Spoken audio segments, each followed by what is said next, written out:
Hi, welcome to Ask Commander Fury. Today I'm going to be talking about one of the most underappreciated items in your Girl Scout camping toolkit. A simple clothesline to hang your dunk bags in your camping kitchen. It's underappreciated for how much this simple clothesline does in keeping your kitchen tidy, in keeping certain areas assigned to certain tasks. And it's also one of the very first chances that your troop is going to have in taking a static skill and applying it in the real world. This is learning by doing, and this is crucial. So most of the time, you have a group of people that are going to say, hey, let's practice some knot skills. And so everybody's going to get your little section of rope.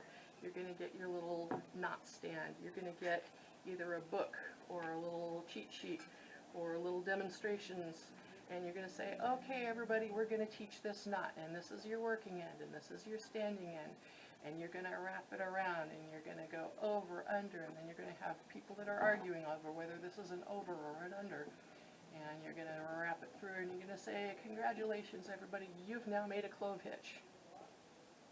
Now let's go do snacks, and then you put everything away, and you don't touch it again for another year. And one, that's boring, and two, you've given them no reason to know this knot or why this knot works. So then you go camping and you can say, okay, everybody, let's tighten up our rope with the top line hitch, and they're going to say, oh, now I understand why we do this particular knot in a certain place. So let's go check it out. So here you are at your lovely campsite. As much as possible, you want to make sure that you're having your campers be the ones to set up the rope. I remember last time at an event where I turned to an adult and I said, okay, go ahead and hang up the clothesline, and your brain goes into automatic mode and say, well, hanging it up means up. So they're going to hang it up here where 8-year-olds aren't going to be able to reach it. Also, again, this is learning by doing. You want your campers involved. Your campers need to take charge of things.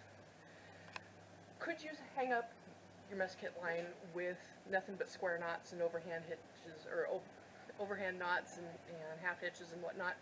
Sure.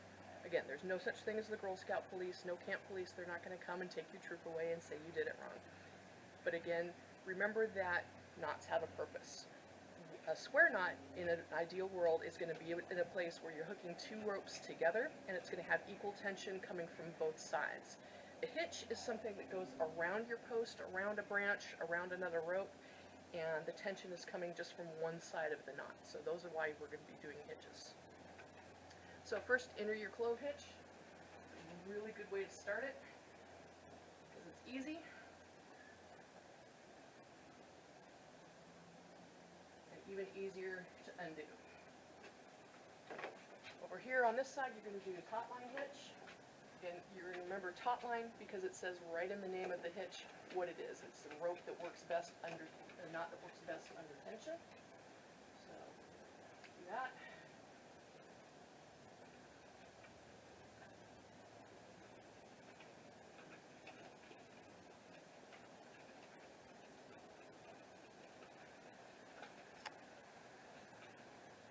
You have your knot at each end. Your taut line hitch, you slide to loosen.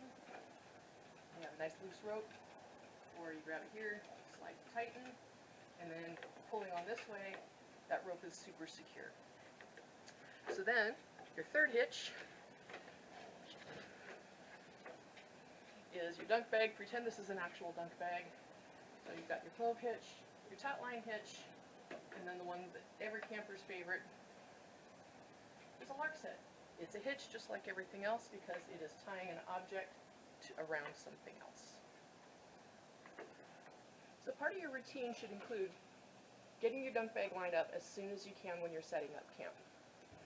Again, if possible, within girls' skill abilities, assign them. Perhaps Susie gets the clove hitch and Mary gets the taut line hitch, or perhaps one of the adults needs to do the taut line because Susie and Mary are a little young yet and haven't learned that one. That's okay. Again, if possible, make sure they're the ones that are putting it up. And then part of setting up camp, you want to have the girls all set up their dunk bags already on the line before you start, before your first meal. This is going to accomplish so much. first, you're going to make sure that you have enough room and that it's in the right place when you're not actually on a time deadline for something. So the girls' routine should be to go set up their bunks in their cabin or their tent or whatever, and then help you, because again, the girls are taking advantage of this, setting up the rest of the camp. So then you know that you're going to have Susie, Mary, the leaders, and so on. They're going to have a home for their mess kit right away. At mealtime, you want to make sure that they come in, leave the bag attached to the rope. Only get out the bit that they need right now and leave the rest of their mess kit inside the bag. This is going to accomplish a lot as well. Again, right before a mealtime, camping at its best is still herding cats. And you're going to send everybody off to go and get their mess kit right before their first meal, and everybody's going to vanish into the Wilderlands getting their kit together, and then you're going to count noses at mealtime and realize you still don't have Susie and Mary back.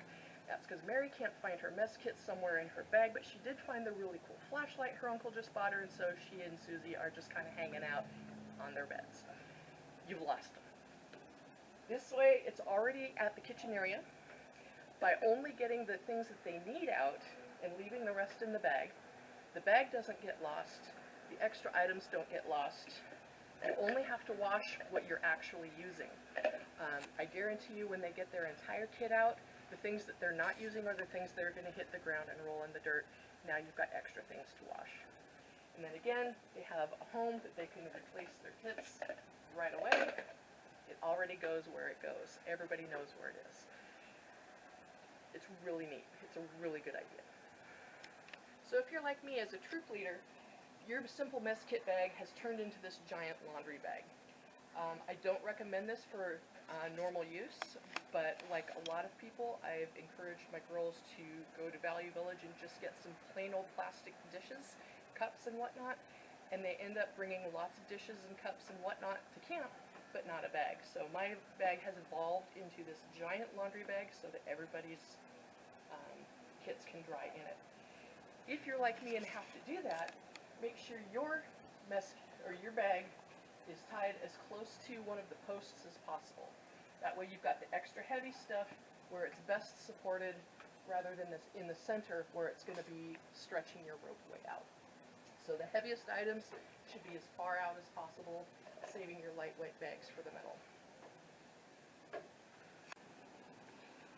So I don't know when it would actually be necessary, but let's say you're in a place where you want to make sure you're going to be able to take down your clothesline as quickly as you possibly can. This is still a basic clove hitch, but what I've done is I've made it on a bite. It's either a bite or a slipped clove hitch.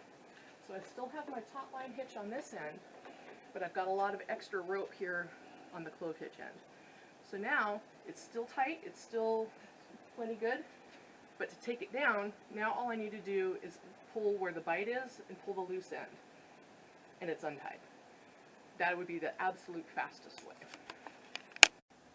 And that's all I've got on your dunk bag lines. I hope it was informative for you. I hope it helped you out and get some tips and tricks in. Go outside and go camping. Until next time, ask Commander Fury.